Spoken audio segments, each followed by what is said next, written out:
Connectez-vous, connectez-vous, connectez-vous, connectez-vous. Alors, mon avocate vous salue. Elle vous passe le salut. Voilà. Donc, connectez-vous. Connectez-vous, on va se laisser. C'est très important. L'incontournable.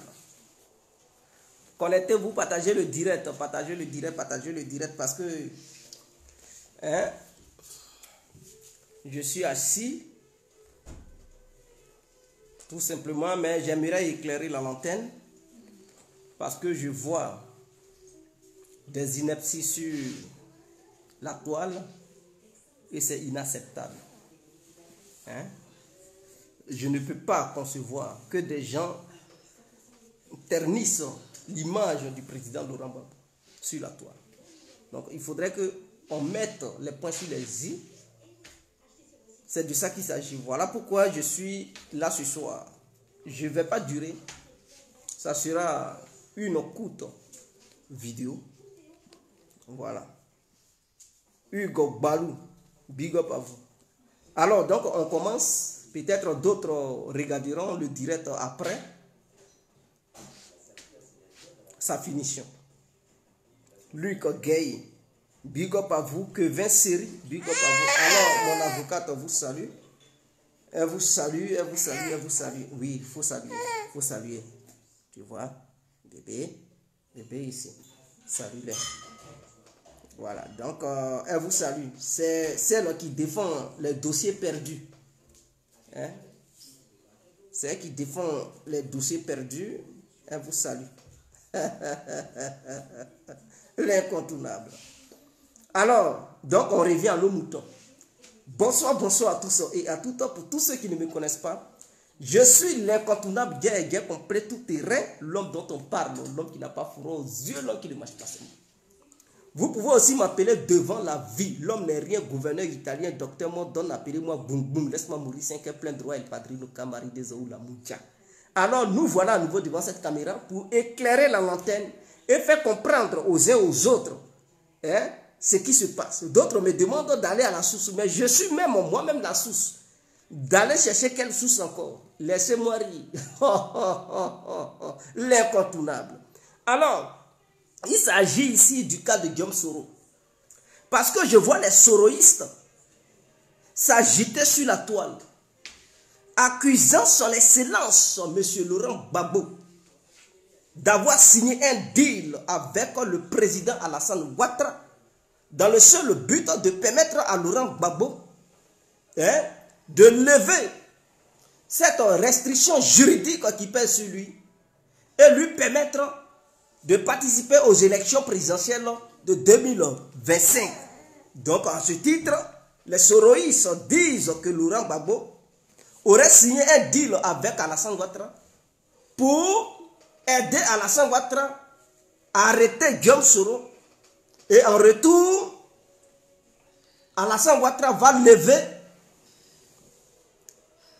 la sentence judiciaire qui pose aussi Laurent Gbagbo, afin que ce dernier puisse participer au jeu électoral. Laissez-moi rire. L'incontournable. Vous savez, ce sont des pleurs. En tant que l'incontournable, je vous rassure que Laurent Gbagbo n'a jamais signé un deal avec Alassane Ouattara pour arrêter Soro Guillaume. Et en retour, Alassane Ouattara favorisait Laurent Gbagbo pour qu'il puisse devenir candidat. Est-ce que, c'est-à-dire les soroïstes, ils plaisantent ou quoi? Je n'arrive pas à comprendre. On dit Michel Gbagbo, Koudou, a porté plainte contre Guillaume Soro. Et vous nous parlez de Gbagbo. Donc Michel Gbagbo Koudou, là, il est maintenant truc Laurent Gbagbo. Ah! Mais pourquoi vous refusez de comprendre? Regardez-moi des gens comme ça. Regardez-moi. Est-ce que c'est aujourd'hui Michel Gbagbo a porté plainte contre Guillaume Soro? Cette histoire de plainte-là, ça date de 2013. Pour ceux qui ne savent pas, cette histoire de plainte contre Guillaume Soro là, ça date depuis les années 2013. Et en 2013, Laurent Gbagbo n'était pas en Côte d'Ivoire. Donc, quand est-ce que ce Gbagbo-là, depuis la CPI, il a pu signer un deal pour favoriser Alassane Ouattara à arrêter Soro Diom, sachant bel et bien qu'en 2013, Soro Diom faisait la campagne de la condamnation de Laurent Gbagbo. Il passait sur tous les plateaux de télé pour dire que Laurent Gbagbo était coupable de ce qui s'était passé et que la justice devrait poursuivre. Ce même Soro avait dit, Guillaume Soro, il avait dit à Charles Blé Goudé de ne pas fuir la justice. Et que quand on ne se reproche rien, on ne fuit pas, on vient répondre. C'est ce même Guillaume Soro qui avait dit ça dans les années 2013, 14, 12. Alors, de quoi vous parlez? Il ne s'agit pas de Laurent Gbagbo qui aurait porté plainte contre Guillaume Soro. Laurent Gbagbo n'a jamais porté plainte contre Guillaume Soro. Il faudrait que ça soit clair dans les têtes des soroïstes. Parce que ne faites pas les amalgames, ne ternissez pas l'image de Laurent Gbagbo, s'il vous plaît. Désolé. Ne ternissez pas l'image de Laurent Gbagbo, s'il vous plaît. Laurent Gbagbo, c'est quelqu'un qui n'a pas de rancœur. Il n'a jamais gardé aucune rancune en lui. Avec tout ce que Guillaume Soro lui avait fait, ce même Laurent Gbagbo avait permis à votre Guillaume Soro de découvrir ce que c'est qu'un poste ministériel. C'est lui qui avait fait de Guillaume Soro pour la première fois dans sa vie ministre de l'État ivoirien. Donc vous pouvez tout faire, vous pouvez tout dire, mais reconnaissez que Laurent Gbagbo là, c'est quelqu'un qui n'a aucune rancune en lui.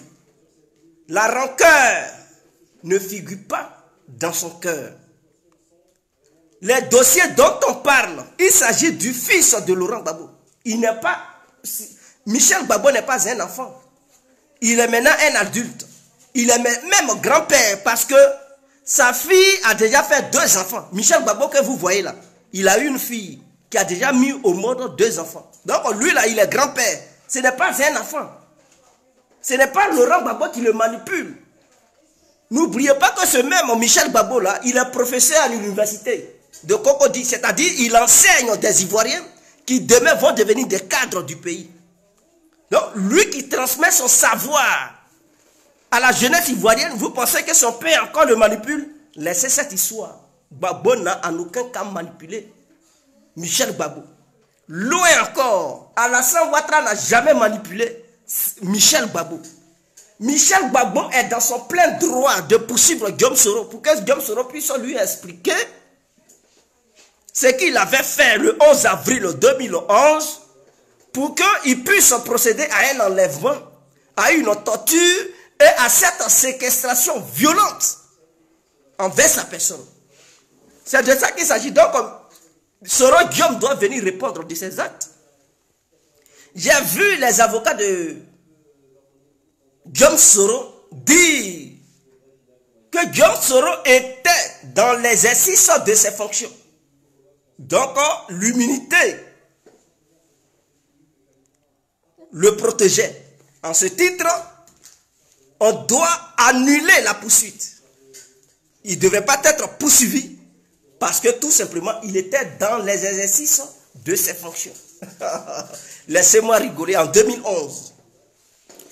Bon, d'abord, je tiens à dire aux Ivoiriens et aux Ivoiriennes, ainsi que tous les Africains, que Soro Diom n'était pas encore dans l'exercice de ses fonctions. C'est complet qui le dit, et je vais vous le démontrer. Mais avant ça, considérons d'abord, supposons qu'il était dans l'exercice de ses fonctions. Est-ce que lorsqu'on est dans l'exercice de ses fonctions, on se permet tout? On procède à des enlèvements, à des séquestrations, à des violences? Je ne pense pas. Donc, parce que, par exemple, Alassane Ouattara est président, il va se permettre d'enlever des gens, de les séquestrer, de les faire du mal. Parce que sous prétexte qu'il est dans l'exercice de ses fonctions, il est président, donc il doit tout faire. C'est pas comme ça que ça se passe. Hein? C'est pas parce que tu as un titre de ministre ou président que tu vas te permettre tout. Donc en ce titre, ils n'ont qu'à annuler tout. Ah, donc Guillaume Soro, c'est ce que tu penses. Tu es dans l'exercice de tes fonctions, donc tout était permis. Tu devrais faire n'importe quoi. Et cela n'allait pas avoir de conséquences sur ta personne. Parce que pour toi, tu étais ministre. Tu étais ministre de la Défense et premier ministre. Donc, tout était permis. Ce n'est pas comme ça la vie. À cause de ça, tu as tué des gens. Parce que dans ta tête, tu étais premier ministre et ministre de la Défense. Donc, tu pouvais tuer. Mais Laurent Gbagbo aussi, il était aussi dans l'exercice de ses fonctions. Est-ce que cela vous empêchait de l'amener à la CPI? Cela vous empêchait de l'amener à la CPI? Les militaires, les Dogbo bleus, les CKCK, les trucs, les ABI, ils étaient dans l'exercice de leurs fonctions. Ce sont des exécutants. Eux là, ils reçoivent des ordres. Et en retour, ils doivent exécuter l'ordre parce que les militaires, c'est une question d'hiérarchie. Ils doivent respecter leurs supérieurs. Et lorsque leurs supérieurs leur donnent des ordres, eux là, ils doivent exécuter. Donc, ils étaient dans l'exercice de leurs fonctions. Mais toi, Soro Guillaume, quand tu étais avec Alassane Ouattara, est-ce que cela t'avait empêché de les arrêter pour les mettre en prison? Parce que chacun peut dire, j'étais dans l'exercice de mes fonctions. Donc, tout était permis à faire n'importe quoi. D'abord, avant d'évoquer de tels arguments, il fallait d'abord t'opposer à l'arrestation des militaires qui défendaient le régime de Laurent Gbagbo. Parce que eux là, ils étaient dans l'exercice de leurs fonctions. Donc ils pouvaient se dire, bon, comme on était dans l'exercice de nos fonctions, alors on pouvait se permettre de faire n'importe quoi. Est-ce que tu comprends, Guillaume Soro? Donc cette thèse ne tient pas. Les arguments que tu avances là, ça ne peut pas tenir.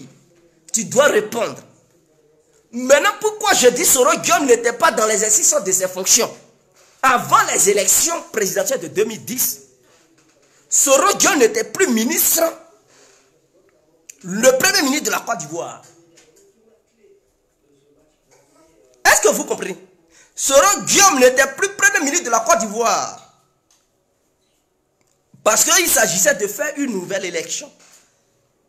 Former un nouveau gouvernement. Donc chaque ministre ne pouvait plus exercer les fonctions qu'il occupait. Parce qu'on fait table rase. En ce titre, Soro Guillaume était considéré comme un simple civil. Est-ce que vous comprenez? Les élections ont eu lieu en Côte d'Ivoire. Suite à ces élections, il y a eu une mésentente entre deux personnalités politiques ivoiriennes. La personne de Laurent Gbagbo et la personne d'Alassane Ouattara. Chacun revendiquait de son côté la victoire. Jusqu'à présent, aucun Ivoirien, je dis bien aucun Ivoirien, qui se dit sérieux, qui n'est pas partisan, qui n'est pas poussé par les émotions, ne peut nous dire avec certitude le vrai gagnant de ces élections de 2010. Personne.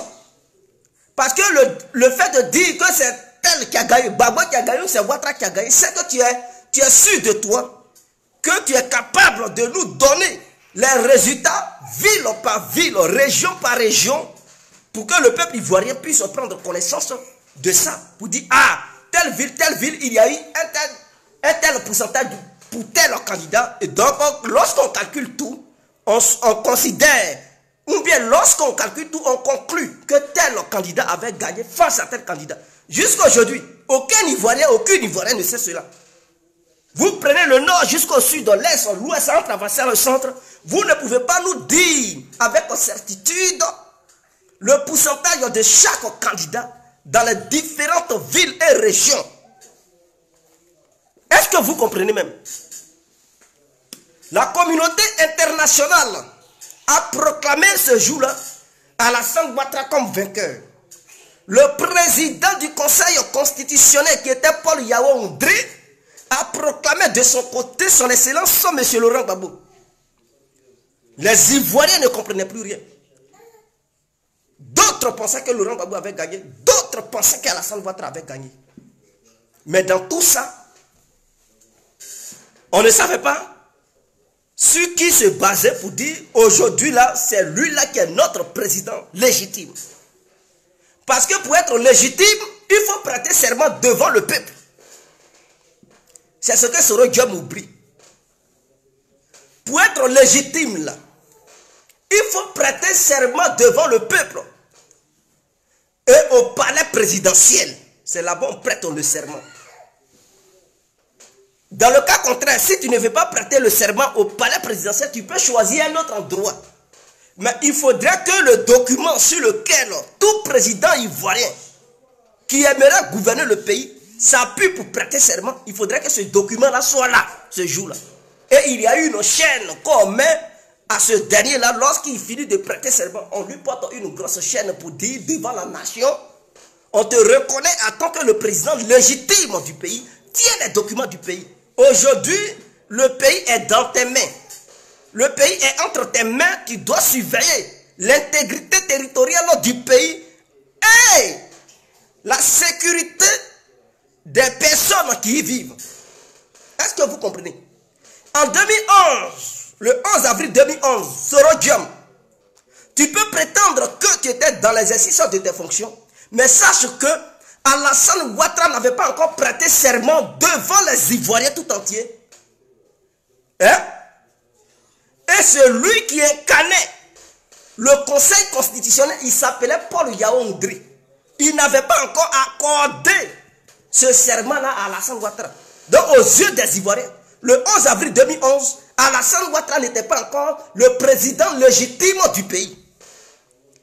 Parce que je reviens sur ça pour faire comprendre aux gens de Soro Diom qui ne comprennent rien. Parce que j'ai fait un post tout à l'heure, des gens ils tombent sur moi. Mais quelles sont ces réflexions là? Ouattara était déjà président. Vous savez ce que c'est qu'un président? On devient président lorsque tu prêtes serment dans la légalité. Alassane Ouattara, le serment qu'il avait prêté à l'hôtel du Golfe, ce n'était pas un serment légal.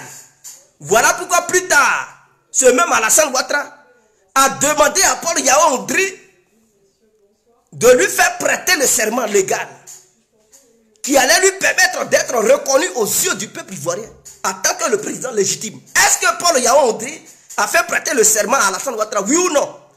Est-ce que cette date-là, c'était le 11 avril 2011? Non. Mais c'était des dates plus tard. Ce qui veut dire que ton Alassane Ouattara, il reconnaît devant le peuple ivoirien et devant la communauté internationale que le serment qu'il avait prêté à l'hôtel du Golfe n'était pas un vrai serment. C'était un serment folklore. Ce n'était pas un serment légal. Donc toi, Soro Diom, si tu n'es pas insensé, tu devrais reconnaître quand même que le serment que Ouattara avait prêté à l'hôtel du Golfe n'était pas un serment certifié par les Ivoiriens. Voilà pourquoi, plus tard, il a négocié avec Paul Yaoundé pour dire, Yaya, s'il te plaît, faut me faire prêter le serment devant le peuple ivoirien. Paul Yaoundé est venu plus tard pour lui faire prêter le serment. Alors, donc en 2011, Soro Diom n'était pas dans l'exercice de ses fonctions. Il agissait comme un civil voyou qui dirigeait une bande armée pour tuer des Ivoiriens. Voici l'identité de Guillaume Soro. Donc en 2011, là, Soro Diom n'était ni militaire. Est-ce que vous comprenez? Il n'était ni ministre. Il n'était ni militaire ni ministre. Parce que la constitution ivoirienne ne reconnaissait pas encore Alassane Ouattara en tant que le président légitime du pays. Il fallait qu'il prête serment devant le président du Conseil constitutionnel qui était Paul Yaoundé. À partir du jour où il a prêté serment, c'est ce jour-là que les Ivoiriens ont reconnu Alassane Ouattara comme le président légitime du pays.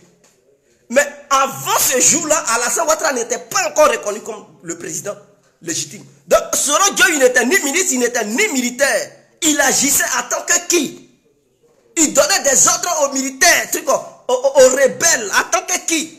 Il dit non, il donnait des ordres aux forces de défense et de sécurité, les FSI. Ok, considérons que les FSI, ils sont les forces républicaines. Bon, Soro Diom, lui, il donnait les ordres aux FSI en tant que qui? En quel titre? Voici la vraie question, la question fondamentale. Donc, c'est un civil qui agissait, qui influençait des militaires, agir contre la population ivoirienne. Donc, sous son influence, les militaires ont commis des exactions. Ce qui veut dire, le coupable, c'est bel et bien Guillaume Soro. Ce n'était pas Alassane Ouattara. Alors, vous voulez déplacer le débat. Non, Alassane a corrompu Gbagbo. Gbagbo n'a jamais été corrompu. Si Oufoué Boigny n'a pas pu corrompre Gbagbo, c'est pas Alassane Ouattara qui va le corrompre. Vous agissez comme des petits enfants. Oufoué, avec la richesse du monde qu'il avait, tout l'argent, valise d'argent qu'il avait proposé à Gbagbo. Gbagbo n'a pas cédé, c'est pas sous Ouattara il va céder. Là où il est vieux, là où il est âgé, il va céder pour faire quoi? Pendant qu'il avait des ambitions grandioses, lorsqu'il était encore jeune, et puis il n'avait pas encore les moyens véritables pour mener sa politique, on lui tendait une valise d'argent. On lui avait même proposé un poste ministériel, il avait refusé. C'est pas aujourd'hui où il a tout connu. Il est devenu un symbole international. C'est là il va succomber à cette tentation de Ouattara. Vous connaissez mal Gbagbo. C'est-à-dire, si vous n'avez pas d'argument pour défendre votre Guillaume Soro, fermez vos bouches. Ce que vous appelez bouche là, fermez ça.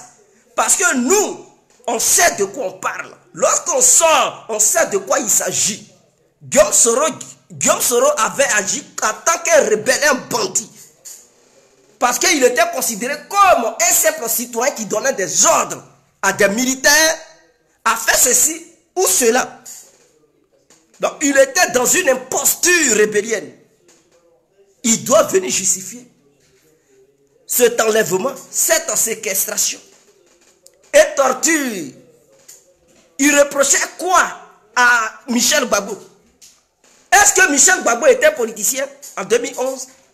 Quelle action Michel Gbagbo avait menée pour que Soro Guillaume demande à ses rebelles de l'enlever pour le conduire à l'hôtel du Golfe, de le faire pomper comme un moins que rien? Quelle action il avait menée? Tout simplement parce qu'il était avec Laurent Gbagbo. Mais est-ce que être avec son père, c'est un crime? Être avec son père, là, c'est un crime. Hein? Vous qui êtes là, vous qui me regardez là, vos parents travaillent, non? Quand ils s'en vont travailler, leur business qu'ils font, est-ce que vous savez ce qu'ils font? Ils font leur business, ça ne vous regarde pas. Quand le père vient à la maison, c'est ton père. Quel que soit ce qu'il fera dehors là, c'est pas ça qui va faire qu'il va plus être ton père. Donc, si ton père a un problème et que tu es avec lui, c'est pas pour ça. Ils vont aussi te prendre en otage, te séquestrer, te torturer, te violer, te faire de la merde. Donc, celui qui avait donné cet ordre, il s'appelle Guillaume Soro, il doit venir justifier cela. Et il dit non, non, on doit attendre Guillaume Soro. J'étais dans l'exercice de mes fonctions. Tu n'étais en aucun cas dans l'exercice de tes fonctions. Tu n'étais ni ministre ni militaire. Tu agissais en tant qu'un voyou qui donnait des ordres au FSCI parce que Alassane Ouattara n'était pas encore reconnu comme le président légitime de la République ivoirienne. Il a fallu l'arrivée de de Paul Yao Ondri pour que Alassane Ouattara y prête le serment légal de la Côte d'Ivoire. C'est en ce moment-là que Alassane, par la suite, il t'avait nommé ministre. Mais ce que tu portais là, avant la vraie prestation du serment que Paul Yao Ondri avait accordé à Alassane Ouattara, le titre que tu portais ministre et tout, ce n'était pas encore reconnu. Donc c'était un titre folklore plutôt. Un titre qui était de nul et non-effet sur l'avenir du peuple ivoirien. Ce titre, tu ne pouvais pas le porter pour aller négocier des contrats à l'extérieur de la Côte d'Ivoire en tant que diplomate, en tant que ministre ivoirien. Alassane, tôt ou tard, il a été contraint par ses amis occidentaux de prêter serment légalement parce qu'eux, ils connaissent le droit.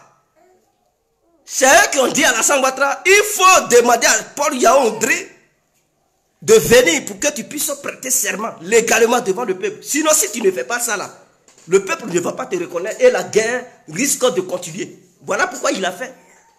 Donc, si tu penses que tu es intelligent, tu devrais reconnaître cela. Alors, Soro Guillaume, tu dois répondre. Et il y a d'autres qui disent non, Alassane Ouattara était le président légitime. Alassane Ouattara n'était pas encore président légitime. Il n'avait pas encore prêté serment. Il n'avait pas encore prêté serment. Donc, lui, Soro Guillaume, ils étaient considérés comme des civils. Alassane Ouattara était encore dans la posture d'un candidat qui avait participé à une élection. Et il était considéré comme le vainqueur de la part de la communauté internationale. Mais On ne lui avait pas encore donné le plein pouvoir pour nommer ses ministères, ses postes ministériels, afin de prendre position pour gouverner le pays. Est-ce que vous comprenez? Est-ce que vous comprenez?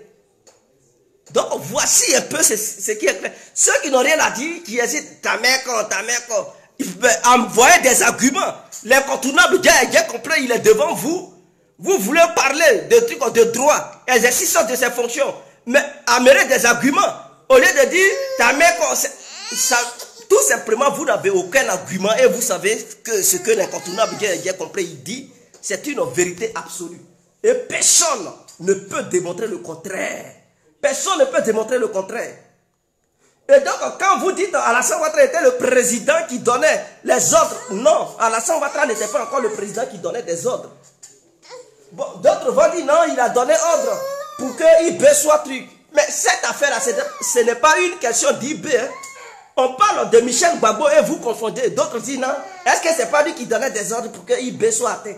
Mais on ne parle pas d'IB, on parle de Michel Gbagbo. Donc, c'est deux cas différents. Le jour, la famille d'IB va se lever pour porter aussi plainte, là, il n'y a pas de souci. Ce jour-là, ils pourront faire des reproches à Ouattara. Mais pour le moment, là, Michel Gbagbo dit son bourreau, c'est Soro. Et c'est vous qui êtes là à débattre. Ah!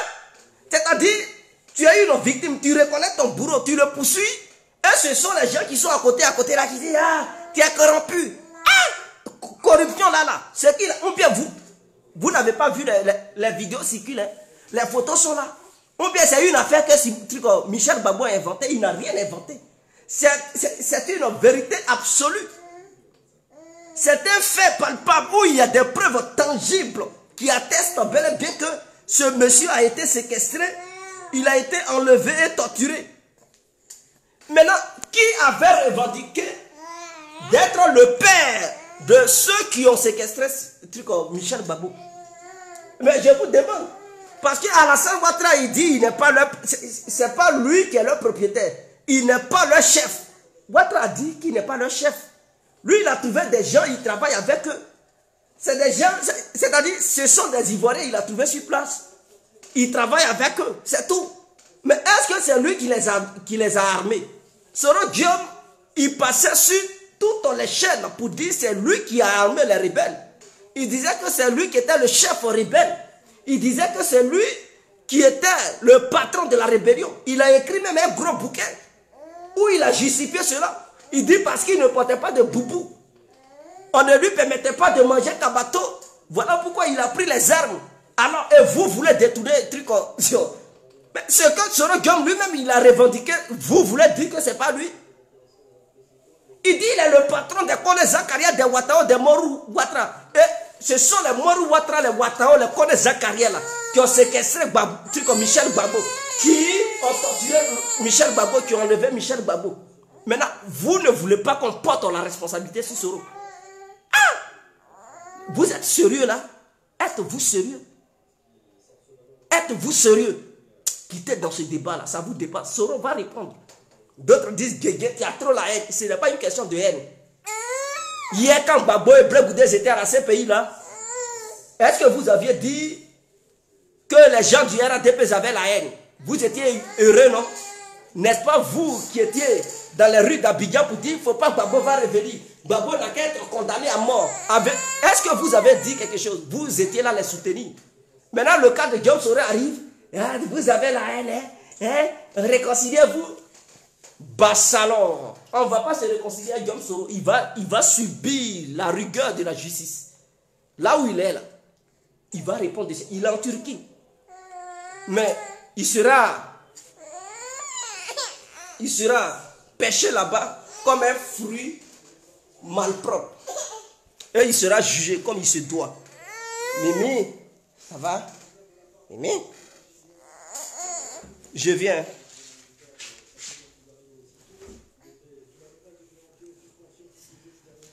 Donc, je vais devoir pouvoir interrompre le direct. Voilà, ma fille pleure beaucoup. Donc, voici un peu. C'est ce que je voulais éclairer pour faire comprendre aux soroïstes de quitter dans leurs trucs aux illusions Parce que vous n'êtes pas dans la vérité. Partagez le direct et abonnez-vous si devant la vie. Vous n'êtes pas dans la vérité. Est-ce que vous comprenez? Voilà, le jour où vous allez comprendre la vérité, vous allez savoir ce que Soro Diom a fait. Ce jour-là, vous allez quitter dans les émotions. Diom Soro a trop commis des crimes. Il a tué beaucoup de personnes. Et c'est lui-même qui défendait Ouattara. Est-ce que si Michel Babo le poursuit aujourd'hui, est-ce que c'est de la faute de Michel Babo? Soro Diom, lui-même, il a défendu Alassane. Ils disent, c'est-à-dire Alassane Ouattara, il n'est pas quelqu'un qui fait des rébellions. Cela ne fait pas partie des trucs de l'ADN de Alassane Ouattara. Alassane Ouattara n'est pas rebelle, il a défendu Ouattara ici. Même son interview avec, il y a un journaliste qu'on appelle Foucault du RFI. Allez-y, écoutez. Il dit c'est lui qui est le père de la rébellion. Et que tous ces rebelles-là étaient sous ses ordres. Donc, s'ils ont commis des crimes, c'est que c'est Soro. Babo, là, il a été envoyé à la CPI, là. Lui, il était quoi? Avez-vous déjà vu Laurent Gbagbo sur le champ de bataille pour prendre Kalash, aller faire guerre? Mais quand vous lui avez reproché d'avoir commis des crimes, c'est parce que ces généraux ont agi. Les gens qui le supportaient là ont agi. N'est-ce pas? C'était ces arguments. Vous avez dit les miliciens de Gbagbo, les miliciens de Gbagbo ont tué. Pour ça, vous avez soutenu les Soro et Ouattara pour faire condamner Laurent Gbagbo à la CPI. Dieu merci, il est de retour. Maintenant, si les rebelles ont agi et que les rebelles ont leur père qui est Diom Soro, mais c'est normal qu'on poursuive Diom Soro. Dans ça, quoi, il y a problème. Oh, mais non, c'est pas la peine. Avez-vous déjà vu Blé Goudé sur le champ de bataille avec des Kalash? Mais si Blé Goudé a été transféré à la CPI, c'était pourquoi? Vous avez dit les jeunes patriotes ont tué. Et que leur leader là, c'était Blé Goudé Charles. Voilà pourquoi il avait été envoyé à la CPI. Maintenant, Diom Soro là, on dit les rebelles ont tué les FSCI. Et leur patron, c'est Diom Soro, puisque lui-même, il a revendiqué ça. Donc, si eux, ils ont commis des crimes, le cerveau de ces crimes-là, c'est Diom Soro, il doit répondre. C'est clair, il n'y a aucun débat là-dessus. Donc, quittez dans ce débat-là. C'est trop fort pour vous. Sur ce, on suit les dossiers de près. On va aller jusqu'au bout. Il sera traqué jusqu'à à ses derniers retranchements. On est ensemble, c'était l'incontournable, bien compris. Vive la Côte d'Ivoire, vive le peuple ivoirien, on est ensemble. Ciao.